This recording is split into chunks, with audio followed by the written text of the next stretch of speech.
This is the Star News Brief. I'm Tina Mombanu. A section of lawmakers now want a thorough investigation into allegations of bribery in the failed impeachment of Agriculture Cabinet Secretary CS Linturi.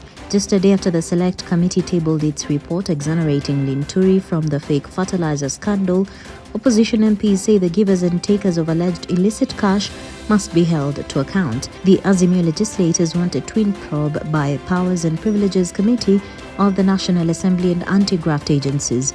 Speaking to the Star, the two lawmakers turned on two allegations that money was offered to save the CS. MPs have the mandate to oversight the government and represent constituents, a role that requires the highest level of integrity. Get a copy of the Star by subscribing to our e-paper for only 40 shillings by logging on to www.mgazzetti.com. A cash crisis looms in the counties after the Senate and the National Assembly clashed over cash allocation to devolved units. This even as governors protested a move by the National Assembly to reject Senate's allocation of 415 billion shillings to counties in the next financial year.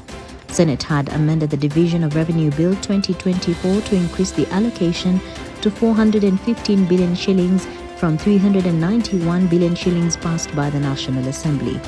In the bill, the National Assembly allocated 2.54 trillion shillings to the national government and 391 billion shillings to the devolved units. The High Court in 2020 ruled that the Division of Revenue Bill must be approved by Parliament before tabling of the budget estimates and reading of budget speech by the Treasury Cabinet Secretary.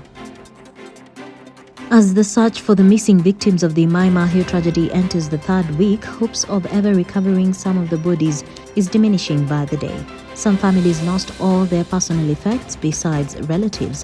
The 60-second body of a child was found kilometers away from the scene of the tragedy. The body that was hanging from a shrub was discovered by herders along the flood path. Felix Mayo, senior manager with Kenya Red Cross, says the recovery process would continue along the flood route with the hope of recovering all the bodies. Striking clinical officers have now asked their colleagues to stop working at Mathari Hospital and the National Spinal Injury Hospital in Nairobi, where they have been offering services on compassionate grounds. The Kenya Union of Clinical Officers made this decision to force the government to the negotiating table. The clinical officers are seeking to sign a comprehensive bargaining agreement that will raise their salaries and allowances and improve their employment rates. Kenya has about 32,000 clinical officers who have been registered and licensed to practice by the Kenya Clinical Officers Council.